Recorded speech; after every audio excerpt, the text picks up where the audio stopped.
অতিবর্ষণ ও পাহাড়ি ঢলে হাওরে ডুবেছে কৃষকের কষ্টের ফসল, নষ্ট হয়েছে বোরো ধান।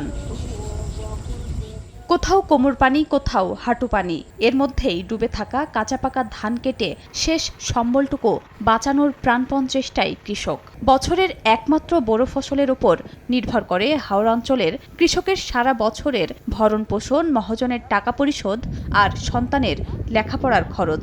ফসল হারিয়ে কিশোরগঞ্জের হাজারো কৃষক দিশেহারা। জলাবদ্ধতার কারণে হারভেস্টার মেশিন দিয়েও ধান কাটা সম্ভব হচ্ছে না। এর মধ্যেই দেখা দিয়েছে শ্রমিক সংকট। 4 দিনের বৃষ্টির পর নিকলি, করিমগঞ্জ ও বাজিতপুরের বিভিন্ন এলাকায় রোদের দেখা পেয়ে ধান কাটা মাড়াই ও শুকানোর কাজে ব্যস্ত কৃষক। আমরা কৃষকরা অনেক কষ্ট করি, কিন্তু কৃষকরা কোনো দাম নাই। বিভিন্ন এলাকার লোক এসে ধান কাটে। এই বছর আসছিল সবাই, আসার পরে যখন বৃষ্টি অনেক ঠান্ডা পড়ছে আর পানির মধ্যে তো অনেকে ধান কাটতে পারে না, সবাই চলে গেছে। 1500 টাকা 2000 টাকা লোক পাইতেছে না, কেউ সাহায্য করে না। পরিবারের নারী, পুরুষ ও শিশুরা এক হয়ে কষ্টার্জিত ফসল তুলতে নেমেছেন পানিতে। নৌকা নিয়ে সুনামগঞ্জের বিভিন্ন হাওরে ধান কাটার ব্যস্ততা। 10 উপজেলার 137টি হাওরে 13,000 হেক্টর জমির ফসল পানির নিচে।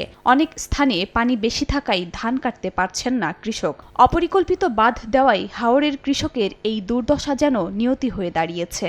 আমাদের সব ধ্বংস হয়ে গেছে, পানির তলে যাওয়া জিনিসগুলা এখন তুলতে বীজ যায়। এই যে বুক পানির মধ্যে মায়ে বইনে খান নাই রুইলে আমরা বাইরে গোর ধরে মহিলারা মুখ টানতাছে, আমরা খারতাছি।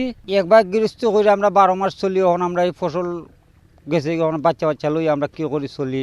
রোদ না পাওয়া, ধান নরম হইয়া পড়ছে, এখন তখন না মেশিনের মাঝে ধান তুলে দিয়ে পড়ে না। ধান তুলে আমরা ঈদ করবো, কাপড় কিনবো, এটা আশা করছি। এখন তো ধান ডুবে গেছে। এই যে লামা সাইডে পানি নামতে পারেন না বিদায়, এতে ইনতাকি পানি নামেন না গিয়া অন্য পানি ফুলতে আছে।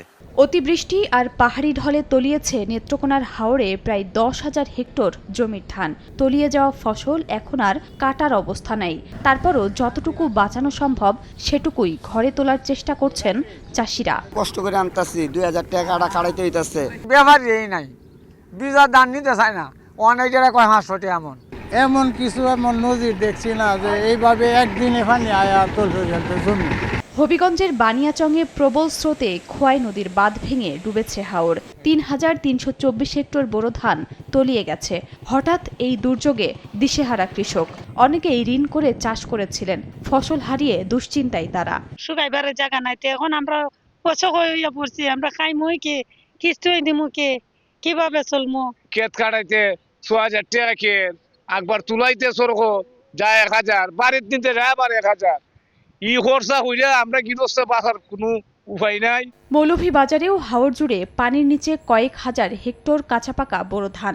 পানিতে তলিয়ে থাকা ধান ওঠাতে ব্যস্ত কৃষক, দেখা দিয়েছে শ্রমিক সংকটও।